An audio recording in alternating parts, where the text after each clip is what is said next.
àwọn obìnrin onítíátà wọn kì í dúró lé ọkọ gbogbo ọwọ́ kádàrá ni torí pé kò sí ẹni tó máa rí dùnnú nílé ọkọ tí ó ń jókòó ń bẹ̀ so bóyá àwọn tẹ́rí tó dàrú yẹn bóyá kò sí dùnnú ń bẹ̀ yálà lọ́dọ̀ ọkùnrin àtobìnrin ilé ayé kẹrẹ̀ rẹ̀ kí ló wà most important happiness tó bá ti wà happy move on happiness yẹn ló matter.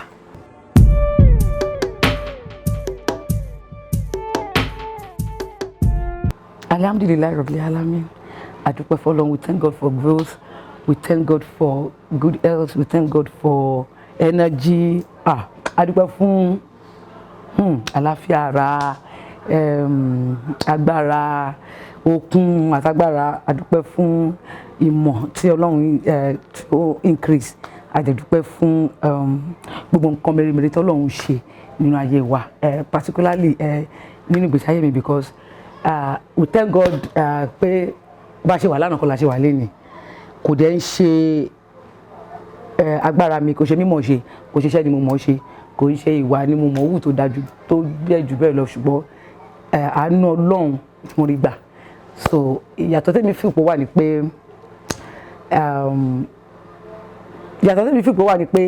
tí a bá dàgbà sí orientation máa yàtọ̀ nípa life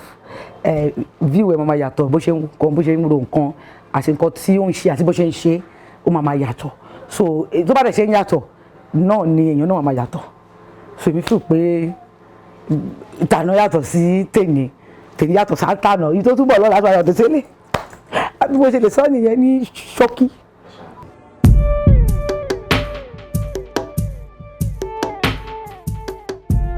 Iṣẹ́ tíátà ni nítorí wípé gbogbo ìrìnsí mi gbogbo nǹkan tí mò ń dáwọ́lé gbogbo nǹkan tí mò ń ṣe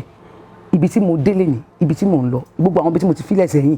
èèyàn tí mo mọ̀ èèyàn tó mọ̀ mí gbogbo ìrìn àjò ayé mi ìdí iṣẹ́ tíátà mo fi bẹ̀rẹ̀ mo ò ṣe nǹkan mi nítorí ẹ̀lẹ́dì mọ̀ tán ṣe máa ń pè mí ní Ọláìdé tó sọ tíátà dowó Ọláìdé sọ tíátà dowó tíátà yìí òun ló dowó òun ló di ilé òun ló di mọ́tò òun ló di lóyìnbó kò sí kan náà láyé tí mo ní tíátà yìí náà ni ibi tí mo ti bẹ̀rẹ̀ yẹn.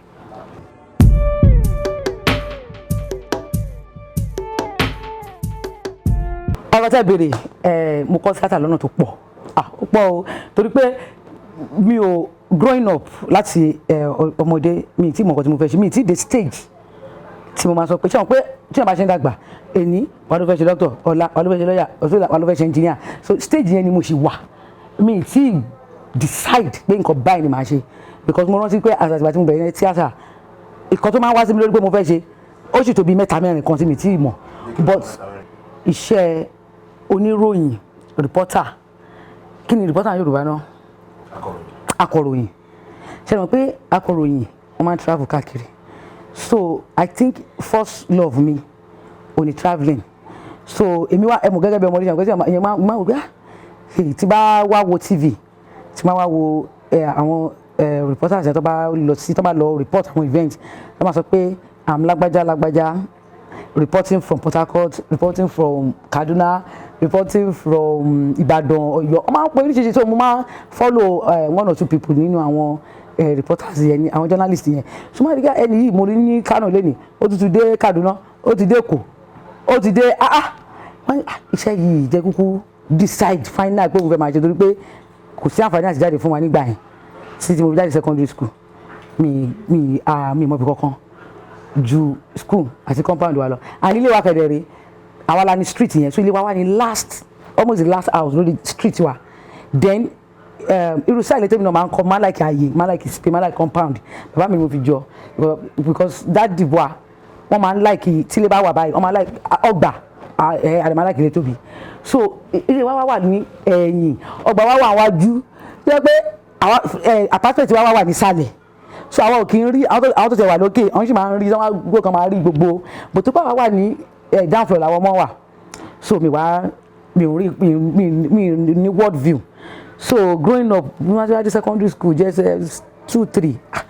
ẹ máa sọmọdé máa wò pé irú life òyìnbó wọn ti ń live yìí ìròyìn òde mọ́ bí kankan yóò ṣe so but TV la máa ń wò àti news then daddy news la máa ń gbọ́ gan so bá ti wá rí àwọn oníròyìn tó bá sọ pé Jùmọ̀kẹ́ Kọ́ká reporting from Kaduna Ìbàdàn Ọ̀yọ́ Adamawa Yola mo ní kò tẹ̀sán méjì gbogbo èmi tí mi gbogbo bí mi dé látọjọ́ ìtí ó ti mi mọ́nu lé tí wọ́n ti bẹ̀rẹ̀ iṣẹ́ oníròyìn báyìí everybody máa lọ mú ròyìn wá so yẹn ni mo wá dìmú títí débi pé coincidentally mo wá pàdé àwọn ní fíìmù so kò dẹ́ ṣe pé mo lọ bá wọn àwọn náà wá ṣiṣẹ́ lé wa ní o ẹ̀yìn pé mi mọ̀ bí kankan kò ṣe pé mi mọ̀ bí ti máa lọ bá so ọlọ́run kọ́ ni pé kọ́ máa ṣiṣẹ́ ilé wa ń gbà yẹn ṣùgbọ́n ẹni dáàdi wa àwa fẹ́ ṣí ilé wa kan ilé dáàdi wa hòtẹ́ẹ̀lì náà tún wà ń bẹ̀ so wọ́n wá kó wa lọ sí hòtẹ́ẹ̀lì àwa lọ ṣe ìṣẹ̀lẹ̀ ní Ìbàdàn nígbà yẹn Èkó là ń gbé so àwa ní Mùṣín so wọ́n wá kó wa lọ sí Ìbàdàn ní hòtẹ́ẹ̀lì tó yẹ ṣe gbà yẹn wá la wá rí àwọn onífíìmù àwọn ọ̀gá wa Múkàrè Péjógúnmọ́lá Súnkànmí-Ọmọbọ́lá ń lé ìgbà ló ẹ̀ṣẹ̀ ṣe fíìmù kan báyìí ìjàgbá méjì so àṣẹkù tó Súnkànmí-Ọmọbọ́lá ń lé wà mẹ́ so mo ṣe rí Súnkànmí-Ọmọbọ́lá ń lé aṣáàdì gbogbo wọn so èmi wá náìsì wọn ṣe wọn kémi lèmi ti wá so tó máa fẹ́ lo pálọ̀ yàrá máa lọ gba kíì máa ṣe ọ̀dọ̀ dájú àti tó dájú àti máa fẹ́ bínú pé mo fẹ́ sùn wọn lè lo bí máa kan lò wọn máa lò so everybody rí pé nínú gbogbo mi àtàwọn ẹ̀gbọ́n mi àtàbúrò mi tàjọ lọ táwọn àbẹ̀ mi nìkan ni mò ń fún wọn látẹ̀ńṣọ̀n so wọ́n ṣàwà láìkí mi wọ́n sọ pé ọmọbìnrin jẹ́ fáyín o máa bọ ojú ẹ̀dá fún kámẹ́rà máa bọ wájọ́ ìwà so mọ́ sí mi kẹ̀dẹ̀rẹ̀ alájà àwọn náà jẹ́ èèyàn tó láyọ̀ lórí àyà so wọ́n dẹ̀ rí pé so alájà máa dáná ẹgbẹ́ ìbẹ̀rẹ̀ ṣàkàtà ṣe ń dún jẹ àti kékeré ni so bí alájà náà ṣe máa ṣe nìyẹn máa dáná bí wọ́n máa jẹun lé wa so àwọn bọ̀dà Múkàrè ọmọ wọn wálé wa gbáyé fún motion secondary school tí bá lọ sọ máa dé báyìí wọ́n ti wọlé wa wọ́n ti da yàrá mi wọ́n ti fi ṣe ọ́fíìsì so wọ́n ti wá kọ́ script alájà máa fún wọn lóúnjẹ máa sóúnjẹ so máa wà ìjọba bẹ́ẹ̀ gbọ́dọ̀ ṣe wà ń bíbà yẹn ṣe pé ọmọdé káwọn ní fíìmù máa wà ń bẹ́ẹ̀ so ìgbà tẹ́mi wá ṣe secondary school tán so easily ni ó convenient pé ẹ̀jẹ̀ kílẹ̀ ló bá wa ṣe sí nǹkan bì kan ok àtò ọmọ so pàtí mo wá bẹ̀rẹ̀ kò ju bí 6 months wọ́n bẹ̀rẹ̀ sí ní fún mi lówó mo wá wò pé ilé ìjú dá o then àwọn tí a jọ jẹ́ pí ọ̀sán sí bẹ̀rẹ̀ sí ní ẹ̀ṣẹ̀ mọ̀ pé secondary school àṣẹparí secondary school ni mo wá wò pé ilé ìtẹ̀jẹ́ mo máa ń travel so tó bá sọ pé ìgbà yẹn mo wá wà UI mo ń ṣe theatre art so tó bá fẹ́ ṣe film wọ́n lè sọ pé ìtàn fẹ́ ṣe yìí o Òṣogbo ni o tó fẹ́ ṣe yìí Èkó ni o tó fẹ́ ṣe so travel yẹn ó sì wá ń jẹyọ àmọ́ kí ni máa ń connect eré lè máa dúró tí o so bẹ́ẹ̀ mo ṣe bẹ̀rẹ̀ ní sídìí so alhamdulillah gbogbo tẹ̀yìn dẹ̀ ti dìtàn báyìí our parents mi dẹ̀ support me because ẹ mọ̀ pé wọ́n ti rò mọ́ra wa náà láti ilẹ̀ wọ́n ti dàbí customer wa àti jọ wọnú ara wa so ó convenient láti ní pé kì í máa ṣe lọ.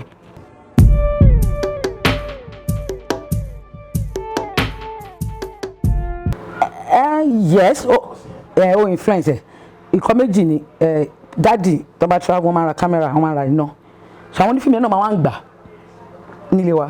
so ìgbà tó wọ́n á ṣe fíìmù yẹn àwọn fíìmù tó máa ṣe so àwọn máa wá sọ fún wa pé wọ́n máa ń ra àwọn equipment yẹn tó máa wá ní ẹni kìíní pé kọ́tà wọn fi ṣe fíìmù rèé so mo máa wò pé so mo sọ pé wọ́n máa wá sọ̀tẹ̀ wá ṣe fíìmù a ní kámẹ́rà a ní iná a ní tẹ́mi bẹ̀rẹ̀ so following year bá ní bẹ́ẹ̀ ṣe movie bá pé gbogbo àwọn èèyàn lọ́ba ní ọmọ 17 years bẹ́ẹ̀ ṣe film ó strings everybody because support òsì mọ́ wọ́n ti gbà pé bàbá wa Délé Òdùlé wọ́n ti ẹ̀ wá location wọ́n ní pé mi sọ pé kiri kan ẹ̀wọ̀n and it was similar àtàwọn ọkọ kékeré kan pé ọmọ ti kéré jù àpé báyìí ṣe wá jẹ́ kí ọmọ kékeré yìí máa ṣe film orúkọ bẹ́ẹ̀ mo gbọ́ àwọn ìlà kò bẹ́ẹ̀ mo bá bẹ́ẹ̀ lọ́lọ́ tẹ́ báyìí ẹ̀ kiri kan ṣe ẹ̀rọ ẹ̀kọ́ ìjọ tó bá gbó ẹ̀wọ̀n gbó tó bá lówó lọ́wọ́ tó bẹ̀ gbówó wà ní so alhamdulilayi bí ṣe fíìmù yẹn lọ́dún náà nìyẹn torí mo ti wà ní UI ní iye wọn mi mo wá ṣe fíìmù Ewé Ojú Omi adaptation of Restless Run of Locust by Professor Fẹ́mi Ọ̀ṣọ́fisàn Professor Fẹ́mi Ọ̀ṣọ́fisàn ni head of department wa ní UI gbà yẹn so àwọn ní HOD wa gbà yẹn.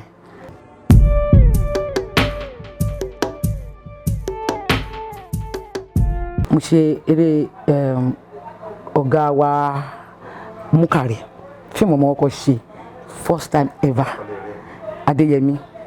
mo ṣe princess nínú Adéyẹmí yẹn òun kọ́ ló wà kọ́kọ́ but true wọn náà ni true fíìmù wọn làwọn tó kù ṣe máa sọ pé àwọn dẹ̀ láìka ọmọ yìí kó bá wọn ṣe wọ́n sọ pé mo jọ ìyá wa Péjógúnmọ́lá wọ́n ní kó yá ṣe ọmọ ẹ̀ kó wá ṣe kékeré ẹ̀ kó wá ṣe ọmọ ẹ̀ so mo wá ṣe kékeré wọn nínú fíìmù ọ̀gá wa Rótìmí Mákindé wọ́n wà ní ilé ìgbìmọ̀ aṣòfin àbí aṣòfin ní Àbújá nígbà kan àbí sí ìgbà wọn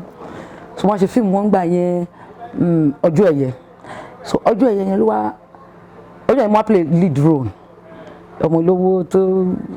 ó ṣàlàjà kan wá yìí ó ṣàgbàjà kiri ìgbà yẹn mo dẹ̀ bẹ̀rù ajá gan wọ́n ṣàgbàjà yẹn fún bí ọ̀sẹ̀ méjì kí n máa tọ́jú ẹ̀ mo kàn sáfájá létà mo wá get used to it so pàtí mo wá lọ sí àwa dominate film yẹn fún award bẹ́ẹ̀ mo wá gba best upcoming actress mi ì dẹ̀ sí ìrírí ìpọ́dún kan nínú iṣẹ́ yẹn so wọ́n ṣe tí mo ti ń gba award tí mo ti ń gbowó oríṣi máa kéde kẹ̀dẹ̀ wọ́n sanwó gidi fún mi tí wọ́n ti mọ wá délé wọ́n á rí pé ìmù nílé àwọn alájà dáàdì àwọn afẹ́ fún mi lówó oúnjẹ wọ́n á ṣe bí wọ́n ti lọ́ mèkè owó àwọn òfò so mo wá gba sílé mu bá èmi kẹ̀dẹ̀ máa ń tó owó jọ wọ́n fẹ́ sí ní tújọ kò pẹ́ báyìí bíi fẹ́ ló ń yẹ bá ní mo fẹ́ ra mọ́tò pé wọ́n á lè lò mo ní mo ti níye báyìí wọ́n ní wọ́n bá sọ bá mi fi kún ìdájà so wọ́n kàn wá ń fi mílẹ̀ èmi náà máa tẹ pa mo wá máa ṣe àwọn ọ̀gá owó wa ń diṣẹ́ ilé yìí o so alhamdulillah tèmi ṣe bẹ̀rẹ̀.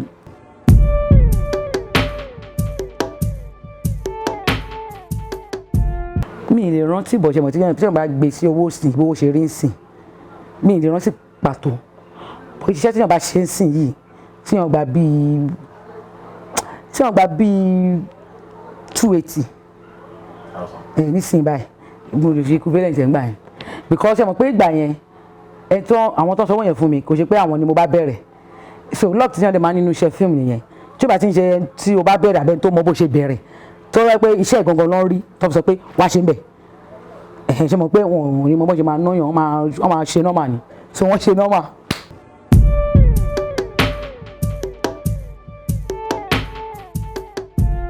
ẹ jẹ́ ń dáhùn láti ẹ̀yìn ìtẹ́kọ́ bẹ́ẹ̀ gbẹ̀yìn péjọ́ nínú mi dùn jù sincerely most of the time nínú mi máa ń dùn pé iṣẹ́ tí mo ṣe ni most of the time tá bá sọ pọ́jọ́ tí mi ò kò really sí èyí tó bá mi nú jẹ́ but just like once in a while ṣe pé àwọn nǹkan míì máa wà tó yẹ pé torí ipò tó Ọlọ́run dáyàn torí ipò téèyàn wà àwọn wò kí ni mo gbé eléyìí tó wáyé pé mo jẹ́ tó popular ni nǹkan tí mi bá ṣe mi lè ṣe ṣáá wọ́n máa kàn pariwo mi ó máa ń ṣẹlẹ̀ yẹn lómi wà mo ti ní sáǹsì tó yẹ pé yàn ó gbé mi lówó lọ ìyẹn ṣe pọ̀ tí wọ́n pe èyàn á gbé mi lówó láti máa ṣe mo ti bá bẹ̀rẹ̀ pẹ̀lú ẹ̀rí ìrà ìsìn yìí tí bá fọlọ́pàá gbé wọn á ní kíní kan tí bá gbé sa èmi ò dẹ̀ mọ ọmọ yẹn sọ̀rọ̀ sáyé lùjára èmi ò ṣe mọ́ mi lára tó bá parọ́ bá di ó gbó so bẹ́ẹ̀ so jùlẹ̀ jẹ́ olùlọ́jà ló máa ń kó jẹ́yàn so jùlẹ̀ jẹ́ olùlọ́ yẹn ó pọ̀ ní ọ̀rọ̀ tèmi ò fáwọn oṣù mi nípa ìkọ́ tó máa ń fàjẹ́ mi àti mọ́tò mi ni fílẹ̀ máa wọ so I think ìyẹn ni mo lè sọ dẹ̀ lórí relationship pẹ̀lú ọkùnrin ìgbà míì o lè wo pé kọ́ máa wò wípé òun fẹ́ nìyí mi nìkan bá wọn ṣọ̀rẹ́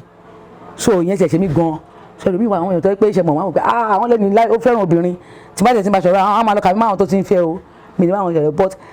ó kàn at a point ẹ̀wà tí mo wá bẹ̀rẹ̀ àwọn iṣẹ́ oríṣi tí mo diversify àwọn èèyàn wá fún mi iṣẹ́ mo wá mìkì owó ń bẹ̀ wọ́n ní mo máa ti gọ́ra mi o àwọn èèyàn gidi kí n bá tò látọjọ́ yìí mo lè sá fún wọn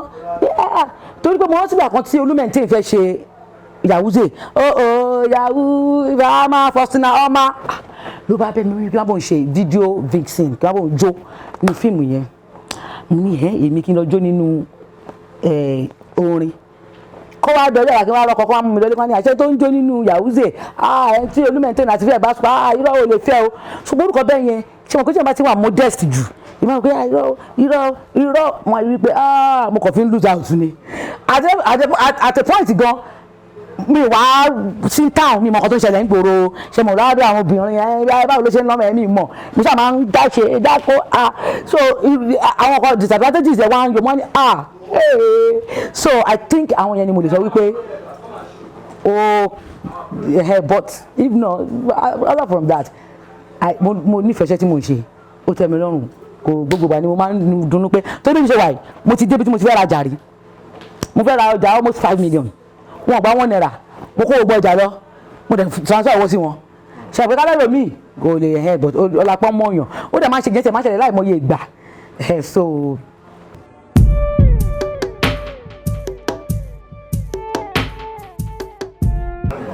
Number one èmi ò lọ́rẹ̀ẹ́ mi ń kọ́ rẹ̀ mi ò dẹ̀ kí n mo dẹ̀ máa ń mọ̀ wọn ara mi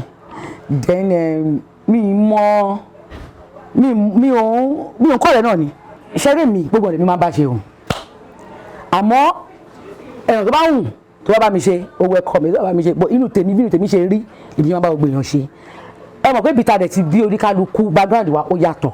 ìwà oníkálukú ó yàtọ̀ èyí wù mí ó wù ẹ́ ló mú ẹ bá mi parí ẹ̀ so mi mọ̀ owó ẹ parí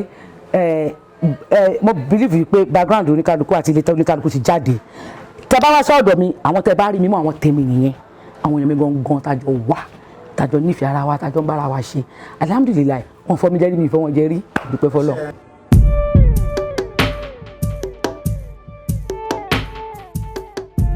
pẹ̀lú bí nǹkan ṣe rí ó ti yàtọ̀ ó dẹ̀ ti di kó lórí di orí ẹ̀mù níbi tó dé báyìí torí pé gbà kan ló máa ń jẹ́ collaborative effort pé kò tó lè jẹ́ olókìkí òun láti wà láwùjọ ọ̀pọ̀lọpọ̀ bíi chain ni pé eléyìí láti tẹ́lẹ̀ bá eléyìí lá connect eléyìí àjọ ibi eléyìí àjọ ibi eléyìí àjọ ibi bọ́n ní sì kò rí bẹ́ẹ̀ mọ́ nítorí pé nǹkan ti change as a matter of fact gan pàápàá èèyàn tó bá wà ní tó ti pẹ́ tó ti bẹ̀rẹ̀ kò lè yí sí mu láti tètè adapt sí new system tó wà ń sìn but nísìnyí báyìí ó ti yàtọ̀ débi wípé tó bá ti ní talent tó jójúlówó tó lọ́n wá ṣàánú ẹ̀ tó rí chíńjì kékeré láti máa fi gbé talent ẹ̀yẹn síta kò ní pẹ́ rárá tó lọ́n máa fi bẹ́ẹ̀ ṣàmì sí nítorí báyé ti lu jára wọn then easily sí yìí nìkan ti wà accessible ní orí smartphone àti smart tv and all that so kò ṣẹ̀ṣẹ̀ dídà pé a fẹ́ wo news àbá fẹ́ wo cable channel àbá fẹ́ gbogbo ẹ̀ ti wá di ó ti dé orí ayélujára wọn so talent yẹ àti quality tó bá ṣe àti little change tó bá ní tọ́nà tó bá lò dáadáa láti fi gbéṣẹ́ yẹn síta gangan ló máa kò sí nísìnyí o sì pé yàkiri òun lọ́bì kan òun kọ́ ní òun nídìí chain kò tiẹ̀ lé tó yẹn mọ́ talent tiẹ̀ gangan ló má tà ń sìn.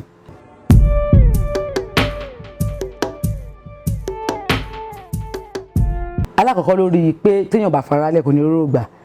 adúpẹ́ fọlọ́n pé nǹkan ti yàtọ̀ gẹ́gẹ́ ẹ mọ̀ ká sọ pé mo ti dáhùn béèrè yẹn lẹ́ẹ̀kan pé tó bá ti ní talent tó dẹ̀ ní change kékeré láti mo gbére síta ṣẹ̀mú pé nísìnyí o dẹ̀ á ní ìdásí lọ fẹ̀yìn lélẹ̀ mọ́ àfẹ́gbọ́ ọ̀rọ̀ gangan fúnra rẹ̀ òkú fẹ̀yìn lélẹ̀ nìyẹn. tẹ́lẹ̀tẹ́lẹ̀ náà èmi á sọ wípé desperation náà nìyẹn tó bá ti desperate jù tí ó bá jẹ́ pé dandandandan gbogbo nǹkan mo fẹ́ sí òun náà lọ́ máa fi lọ́kú lọ. ṣùgbọ́n tẹ́lẹ̀ kì í ṣe pé máa ń pọ̀ bẹ́yẹn ṣé wọ́n pé kò sí ní náà ni ibi tí èèyàn bá ti yan máa ń kó abit náà ni ibi àyẹ̀yẹ́ bá sùn ní ọjà rúpálù àwọn tẹ́ bá jọ wà ní location àbí tẹ́ bá jọ ń ṣiṣẹ́ náà lè máa jọ máa bára yín sọ̀rọ̀ wá àjà kí ló ń ṣe já yẹbẹ̀ wo owó wà ó lè yẹ̀wò ó lè yẹ̀wò so ó ná máa bọ̀ torí pé ṣe mọ̀ pé àwọn máa ń popular so ní sórí yẹn máa fi jáde wọ́n máa ní alágbájá àti alágbájá wọ́n tẹ̀ jọ ń ṣe nǹkan wọ́n fẹ́ ṣe wọ́n fẹ́ ṣe mọ́ wọ́n tẹ̀ fẹ́ yẹ̀wò wọn ò rí yẹ̀wò ló máa ń di torí pọ́n popular ni if not everywhere ni bí yẹn ṣe rí ìyẹn lórí question lẹ́lẹ́kejì wípé wọn kì í ní home ìyẹn náà gbogbo wa ti rí nísìnyí lórí ayélujára náà láti rí wípé kò ṣẹ̀ṣẹ̀ dìgbà tó bá jó ní tíátà kò ṣẹ̀ṣẹ̀ dìgbà tó bá jó lórin naturally nílé ayé gan nísìnyí generally níbi tó dúlàdé yìí níbi tá a bá dé nísìnyí kò yí zì mọ́ rárá fún ọkùnrin àti obìnrin láti fẹ́ra wọn kọ́ dẹ̀ pẹ́ pé tó pọ̀ jù sí ni pé wọn kì í pẹ́ ṣé mo kó ti wà nínú Bible àti Quran pé tó bá ti dìgbà kan obìnrin mẹ́fà àwọn àjùmọ̀ ọkùnrin kan pé wo ṣáàjẹ́ jẹ́ máa jórúkọ ẹ̀ so bóyá ayé ti ń lọ sí alibasi dé bẹ́ẹ̀ o because èmi nísìnyí mi rí bó ṣe possible pé àwọn obìnrin onítíátà wọn kì í dúró lé ọkọ gbogbo ọwọ́ kádàrá ni torí pé kò sí ẹni tó máa rí dùnú nílé ọkọ tí ó ń jókòó ń bẹ̀ so bóyá àwọn tẹ́rí tó dàrú yẹn bóyá kò sí dùnú ń bẹ̀ yálà lọ́dọ̀ ọkùnrin àtobìnrin ilé ayé kẹrẹ̀ rẹ̀ kí ló wà most important happiness tó bá ti wà happy move on happiness yẹn ló má ta subhana rabbika rabbil izzati amma yasifun assalamu alaikum.